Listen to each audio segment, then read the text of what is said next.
अस्सलाम वालेकुम नाजरीन, करंट अफेयर्स विद खान हम आज पेश करने जा रहे हैं, जिसका आज का मौजू है 9/11 का वाक़या। कुछ ऐसा था कि अमेरिका ने ये क्लेम किया था कि ये अलकायदा ने करवाया है, और अमेरिका ने उसके लिए पाकिस्तान के ऊपर से फ्लाई करके, पाकिस्तान ने उसको इजाज़त दी, उस वक्त जनरल मुशर्रफ होते थे, इजाज़त दी और पाकिस्तान के ऊपर से फ्लाई करके वहाँ बमबारी कर दी।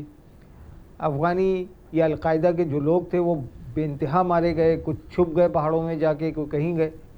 लेकिन अफ़गानिस्तान में जो उसामा बिन लादेन था, जो लीडर था, उसने कहा कि ये हमने नहीं किया है। अमेरिका का हमला करने की एक और वजह थी, उसने पहले वार्निंग दी थी मुल्ला उमर को, जो वहाँ के रूहानी पेशवा थे या हेड कर रहे थे अफ़गानी हुकूमत को। उनसे कहा था कि आप उसामा बिन लादेन को हमारे हवाले कर दें तो हम हमला नहीं करेंगे। तो उन्होंने कहा कि ये हमारे मेहमान हैं, हम इन्हें नहीं दे सकते हैं, उसकी गर्दन नहीं कटवा सकते। अमेरिका ने दूसरे दिन बमबारी शुरू कर दी थी, जिसमें बहुत जदीद तरीन डेजी कटर बम थे, जो अंदर मीलों तक जाके जहाज़ में, वो पहाड़ में होल कर देते थे। उन्होंने उससे हमले किए। बहरहाल वो तो एक उनका कहना था और उन्होंने किए। लेकिन जो अब रिपोर्ट्स आ रही हैं, जिसके लिए अमेरिकन कौम खुद मुतालबा कर रही है, दुनिया मुतालबा कर रही है कि आप इसकी रिपोर्ट आम करें, क्या इन्वेस्टिगेशंस की हैं आपने, तो उसमें पता ये चल रहा है कि 4 जहाज़ कई मिनट तक अमेरिका के मुख्तलिफ़ शहरों में से उड़े। बूस्टन से उड़ा, कोई फिलाडेल्फिया से उड़ा, कोई कहीं से उड़ा, वो उड़ते रहे। उनके जो अगवा करने वाले थे उसके अंदर थे 13 या 14 लोग थे जो इन जहाज़ों में थे। उन्होंने अगवा किए। 2 जहाज़ ट्विन टावर से टकराए थे, एक पेंटागन से टकराया था, एक जहाज़ का पता ही नहीं चला कि वो कहाँ गया। इवन जो ये कहते हैं कि पेंटागन से टकराया, उसके जहाज़ का कहीं पे भी मलबा नहीं मिला है। वो कहते हैं जहाज़ टकराया है। ये 2 जहाज़ों के तो खैर मलबे मिले, और इसमें इन्होंने कहा कि ये लोग थे। ये भी 3 या 4 दिन बाद की बात है कि वहाँ से कुछ पासपोर्ट मिले जो अरबों के नाम के थे। उन्होंने कहा कि ये अरबों के नाम से हैं, ये अरब्स थे जो अलकायदा के लिए काम करते थे। लेकिन उनमें से एक लीबिया का बाशिंदा था, उसने ये क्लेम किया, वो जिंदा था, उसने वहाँ से लीबिया से क्लेम किया कि मैं तो ज़िंदा हूँ, मेरा नाम कैसे आ रहा है उस पासपोर्ट, मेरा पासपोर्ट वहाँ कैसे पहुँचा है। मकसद ये था कि सब ये आर्टिफिशियल और फेक बनाया गया था। दूसरी चीज़, ये जो बिल्डिंग वहाँ अमेरिका में बनाई जाती हैं, ये टावर्स जो बनाए जाते हैं 100 मंजिला, ये सारे स्टील के होते हैं, फौलाद, लोहे के नहीं होते। ये फौलाद होता है। फौलाद में जिसमें कार्बन शामिल होता है, ये कार्बन डाइऑक्साइड होती है, बहुत सख्त धात होती है, जिसका मेल्टिंग पॉइंट जो है तकरीबन 27,000 डिग्रीज पे जाके मेल्ट होता है। तो वो किस तरह वो बिल्डिंगें, आपको इल्म है कि ये जब ये जहाज़ टकराएं तो सिर्फ 7 सेकंड में ये दोनों बिल्डिंगें गिर गई थी। क्या ये मुमकिन है? ऐसा मुमकिन नहीं हो सकता सर। उसके पीछे कोई साजिश है, उसमें कुछ पहले से डेटोनेटर्स लगाए गए थे, उसके अंदर कुछ बम लगाए गए थे, या उसके अंदर पूरी तैयारी की गई थी कि एक एक फ्लोर पे जाके, कि वो फ्लोर बाय फ्लोर ऐसे सीधी नीचे धंस जाए, अतराफ़ की इमारतों को नुकसान ना पहुँचे। और वो वही हुआ जो वो चाहते थे। पैसिफिक या अटलांटिक क्रॉस करके, अटलांटिक क्रॉस करके कैसे जा सकते हैं? अटलांटिक तो सिर्फ 10 घंटे का सफ़र है जहाज़ पे। अमेरिका पे तो आज तक किसी मुल्क ने हमला नहीं किया अलावा जापान के। वो भी सेकेंड वर्ल्ड वॉर में उसने हमला किया था, तो बाद में उसने वहाँ पे पर्ल हार्बर पे किया था। उसके बाद उसने वहाँ पे एटम बम गिरा दिए थे। तो जापान के पास इतनी पावर थी उस वक्त, जापान बहुत बड़ा पावर था, जर्मन के साथ था वो। लेकिन ये तो बंदूकें लेके लड़ने वाले, इनके पास इतनी स्किल्स कहाँ थी? इनके पास हो ही नहीं सकती, ये लड़ ही नहीं सकते थे वहाँ पे, इनकी इतनी बड़ी प्लानिंग हो नहीं सकती थी। और ऐसा कैसे हो गया कि वहाँ पे जहाज़ उड़ते रहे और अमेरिका ने परवाह ही नहीं की? उनके किसी रडार में नहीं आए। उनको पता चल चुका था आधा घंटा पहले या उस दौरान पता चल चुका था ये अगवा हो चुके हैं। तो एक जहाज़ को तो सुनने में ही आया है फिलाडेल्फिया में गिराया था इन्होंने, लेकिन बाकी जहाज़ों को क्यों नहीं इंटरसेप्ट किया इन्होंने? इसका मतलब उन्होंने ट्विन टावर से टकराने दिए थे जहाज़ को, एक के बाद दूसरा। एक जो है वो 93, 94 या 97 मंजिल तक टकराया है, एक 77 मंजिल से टकराया था। मैं ये हैरान हूँ और आप लोग भी हैरान होंगे यकीनन कि इतना बड़ा मुल्क, सुपर पावर, उसके दारुल खिलाफा वॉशिंगटन में 4 जहाज़ उसके अतराफ़ में घूम रहे हैं और उनको पता ही नहीं चला। क्या ये मुमकिन है? मुमकिनात में से है। वॉशिंगटन का तो ये तरीक़ाकार है कि अगर कोई जहाज़ उनके जोन में दाखिल होता है तो इजाज़त लेनी पड़ती है, और अगर इजाज़त ना दे या ना ले तो उसके साथ जेट फाइटर्स जाते हैं और उसको किसी गैर आबाद इलाके में जाके गिरा देते हैं। उसने कैसे, नौराद जो उनका वहाँ का जो इदारा है, उसका जो एयर स्पेस को देखता है, उसका जो चीफ था वो रिचर्ड मायर था, उसने क्यों नहीं इंटरफेयर किया? उसने क्यों नहीं अपने स्क्वाड्स को हुक्म दिया? उसकी वजह ये थी कि नौराद उस वक्त अटलांटिक पे कहीं ट्रैवल कर रहा था, किसी कॉन्फ्रेंस में जा रहा था। आर्मी चीफ जो हैं अमेरिका के कैपिटल हिल में बैठे हुए थे, गप्पे लड़ा रहे थे। बुश साहब का तो मैंने आपको जिक्र किया था कि वो एक स्कूल की एक बच्चों की पार्टी में शरीक थे। स्टोरीज का एक वहाँ प्रोग्राम चल रहा था, वो कहानी सुना रहे थे बच्चों को। उनको 2 दफ़ा बताया गया 2 जहाज़ों के मुतालिक, 2 बिल्डिंगों के मुतालिक, एक जहाज़ टकराया है, दूसरा टकराया है, लेकिन उन्होंने कोई तवज्जो नहीं दी। उन्होंने कहा एक्सीडेंट हो सकता है। उसके बाद अहम चीज़ ये है कि 4 जहाज़ टकराए जो अमेरिका कहता है। 4 जहाज़ जब टकराएंगे तो उनके 4 ब्लैक बॉक्सेस तो होंगे ना, वो तो तबाह होते ही नहीं है, वो तो एक ऐसे मेटल से बनते हैं। लेकिन किसी का भी ब्लैक बॉक्स नहीं मिला। ये कहानी कब मंजर-ए-आम पे आएगी ये भी हम देखेंगे। किसी न किसी वक्त तो आएगी, कोई ना कोई तो लाएगा इसको।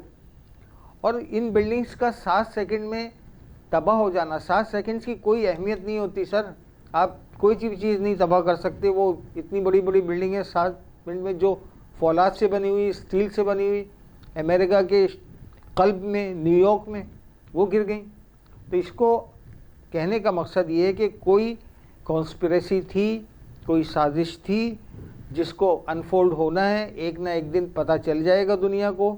और इंशाल्लाह अभी जैसे कि अमेरिकन सदर ने, अभी जो बाइडन ने वायदा किया है कि वो बताएंगे, कि वो उसकी पब्लिश करने की डेट बता देंगे। तो अब देखते हैं वो अगर पब्लिश होती है तो उसमें क्या लिखा हुआ है, उससे पता चल जाएगा कि रम्सफील्ड कहाँ थे। रम्सफील्ड भी नहीं थे वहाँ उस वक्त, आपको पता है। अमेरिकन फॉरेन मिनिस्टर नहीं थे, वो अवेलेबल ही नहीं थे, उनका नहीं पता था कहाँ हैं। तो कहने का मकसद ये है कि जब ये लोग सब इतने लापरवाह नज़र आ रहे हैं बज़ाहिर उस टाइम के मुताबिक, तो इसका मतलब ये देर वाज अ कॉन्स्पिरेसी, कुछ ना कुछ तो साजिश थी, कुछ ना कुछ तो पता था। वरना अमेरिका तो 1 सेकंड में इधर से किसी ने हमला किया वो फ़ौरन पहुंच जाता है। तो अमेरिका ने तो कुछ भी नहीं किया उस दिन। इसका मतलब ये है कि उनको पता था कि ये सब कुछ होना है। जब ये हो जाएगा तो फिर हम निकलेंगे और अफ़गानिस्तान पे जाके बमबारी शुरू कर देंगे कि अलकायदा ने मारा है, हम इसे नहीं छोड़ेंगे। और वही हुआ, और उसका एंड ये हुआ कि आज तालिबान ने उनको निकाल बाहर किया 20 साल के बाद। अलकायदा वाले अगर हाईजैक करते तो उसको ओन करते। देखें, मैं एक काम करने चल रहा हूँ, इतना बड़ा काम करूँगा कि सुपर पावर के घर में जाके हमला करके आता हूँ मैं तो ओन करूँगा कि भाई मैंने हमला किया था। तो ओसामा बिन लादेन ने तो कभी ओन नहीं किया था, या अलकायदा ने कभी ओन नहीं किया था कि हमने हमला किया है। इन्होंने, पाकिस्तान ने बहुत हेल्प की थी अमेरिका की, खालिद शेख को और बहुत से लोगों को गिरफ़्तार करवाने में, जो अमेरिका को इन्होंने उठा के दे दिए थे। आफिया सिद्दीकी थी, बहुत से लोगों को इन्होंने दे दिया था उठा के। लेकिन दर हकीकत इसमें अभी तो हकीकत सामने आएगी, लेकिन इसमें अलकायदा की इन्वॉल्वमेंट नज़र नहीं आती, बज़ाहिर टेक्निकली नज़र नहीं आती। आप देखें, कोई भी जी शऊर आदमी ये सोचेगा कि जिस शख्स को तोरा बोरा में आपने एक इलाके में घेर रखा है, वो किस तरह इतनी बड़ी प्लानिंग कर सकता है, उसका कम्युनिकेशन सिस्टम क्या होगा, किस तरह वो कम्युनिकेट कर रहा था, कैसे उसने प्लानिंग की। और अफ़गानिस्तान उसके आने की बहुत सी वजूहात हैं, एक नहीं है। अफ़गानिस्तान में रेयर मेटल्स हैं, आपको पता है रेयर मेटल्स इस वक्त सबसे ज़्यादा दुनिया में इस्तेमाल होती है, हर मोबाइल में, हर जगह, हर लैपटॉप पे, हर जगह वो इस्तेमाल होती है, उसकी सबसे ज़्यादा वैल्यू है। दुनिया आ इसीलिए रही है, तो रेयर मेटल्स के लिए वो आना चाहते थे। और भी मादनियात बहुत हैं, कॉपर बहुत है वहाँ पे, उसके लिए आना चाहते थे। दूसरा, चीन पे निगाह रखनी थी ना, ये भी तो आप देखें, सियासी भी तो उसका देखें ना, रूस पे निगाह रखनी थी। रूस की बॉर्डर साथ है, चाइना साथ है। इंडिया को उनका लाने का क्या मकसद था? उन्होंने सारे कंस्ट्रक्शन के प्रोजेक्ट इंडिया को दिए थे, इंफ्रास्ट्रक्चर इंडिया ने बनाया था अफगानिस्तान का। उसकी वजह क्या थी? उसकी वजह ये थी कि वो ये चाहते थे कि इंडिया और हम मिल के चाइना को ब्लॉक कर लें और रशिया और चाइना को मिलने नहीं दें।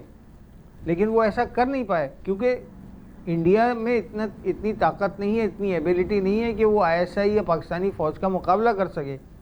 आपने देख लिया वो उनकी फेलियर, उन्होंने बड़े हमले करवाए, लेकिन पाकिस्तान ने 2-3 प्रोग्राम किए, ज़रबे अज़ब किया, ये किया, वो किया, गज़ब किया, ख़त्म कर दिए ना उनके जितने सेल्स थे पाकिस्तान के अंदर, ख़त्म कर दिए। उनका जासूस पकड़ा हुआ है हमने। जब ये अफ़गानिस्तान पे अगर ये मुकम्मल तौर पे काबिज़ हो जाते, देखिए आपके सामने ही उन्होंने हुकूमत की है वहाँ पर, अमेरिका रहा है ना वहाँ, 20 साल रहा ना, लेकिन एक महदूद इलाके तक रहा।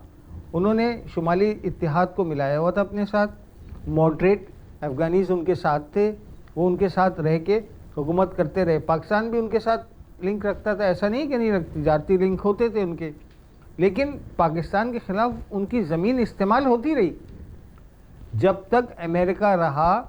अब क्यों नहीं हो रहे हमले? अब क्यों नहीं टीटीपी वहाँ से हमला करती?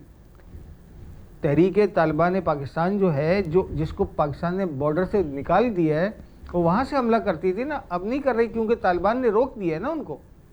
उन्होंने कहा पाकिस्तान पे हमला नहीं होगा, या किसी भी गैर मुल्क पे, ईरान हो या इंडिया हो, नहीं होगा। देखें, टीटीपी जो है वो अमेरिकन प्रॉक्सी ही है, इंडियन अमेरिकन प्रॉक्सी है वो। बल्कि इसमें आप इजराइल को भी शामिल करें, इजराइल भी उसमें आ जाता है ना, क्योंकि इजराइल की जो एजेंसी है उसके कई लोग यहाँ पे पकड़े गए।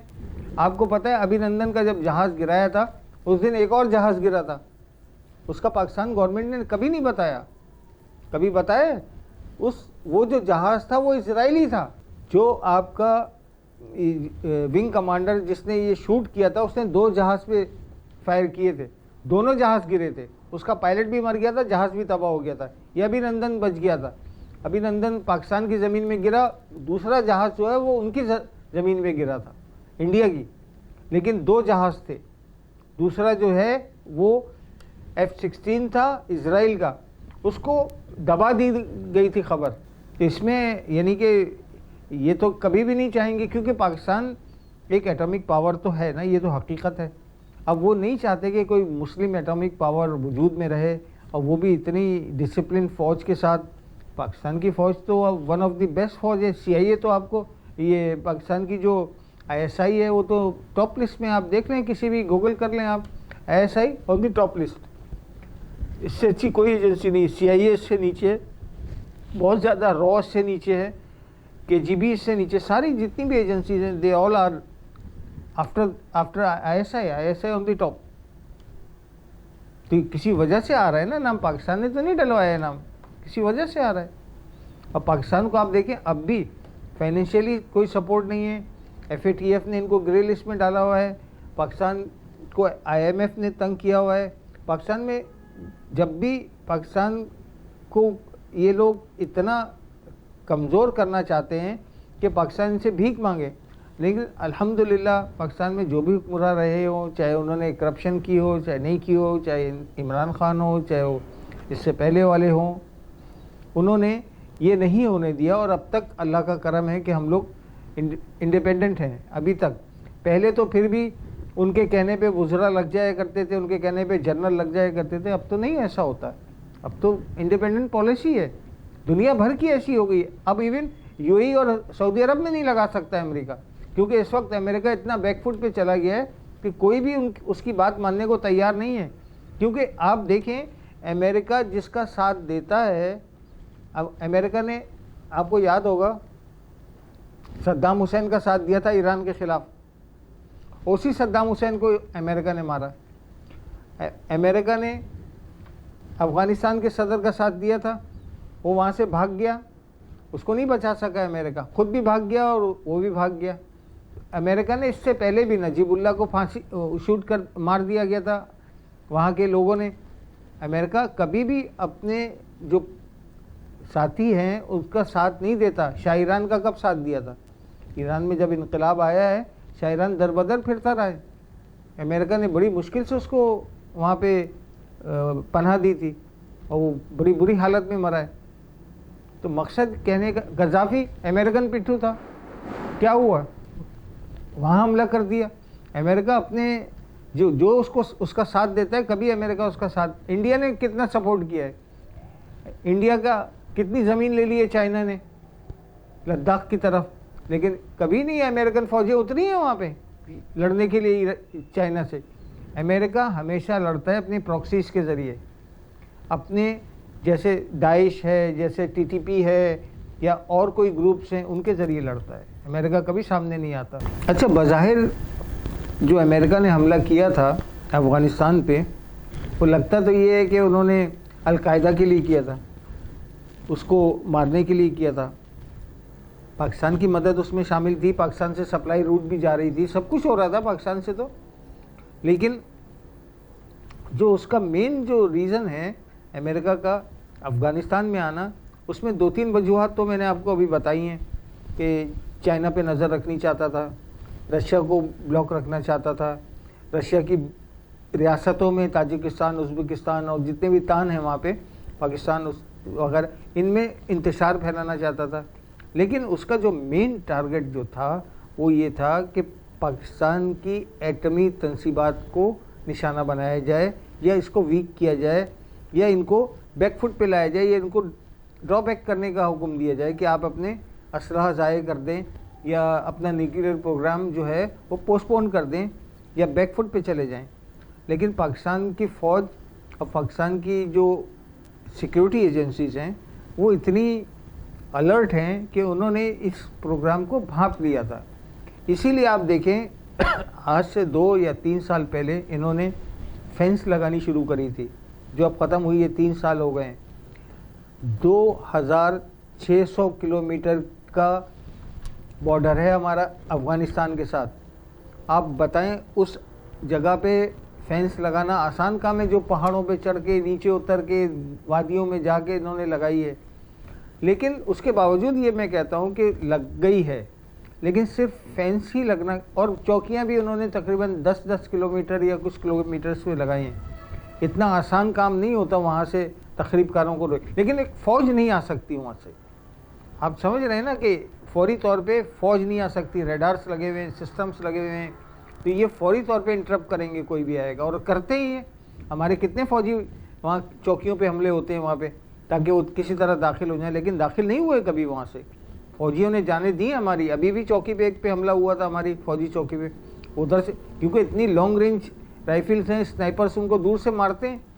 तो वो कहने का ये मकसद है कि उनका असल निशाना पाकिस्तान था, पाकिस्तान की मईशत, पाकिस्तान के लोग, क्योंकि पाकिस्तान में जो टैलेंट है, पाकिस्तान में जो पोटेंशियल है, वो इस वक्त शायद ही किसी कौम में हो। पाकिस्तान की एबिलिटी को वो समझ चुके हैं, उनके यहाँ काम करते हैं पाकिस्तानी, उनको पता है कि पाकिस्तानी क्या चीज़ है, लेकिन वो ये नहीं कर सके। अल्हम्दुलिल्लाह, और दुआ यही है हमारी कि पाकिस्तान हमारा इसी तरह कायम मुदाइम रहे। 11 सितंबर हो या 9 सितंबर जो भी हैं, इस तरह के वाक़यात जो हैं वो हमें मुतासर ना कर सकें। अच्छा नाज़रीन, current affairs with Khan Veera broadcast की तरफ से इजाज़त दें। इंशाल्लाह फिर किसी और मौजू पे बात होगी।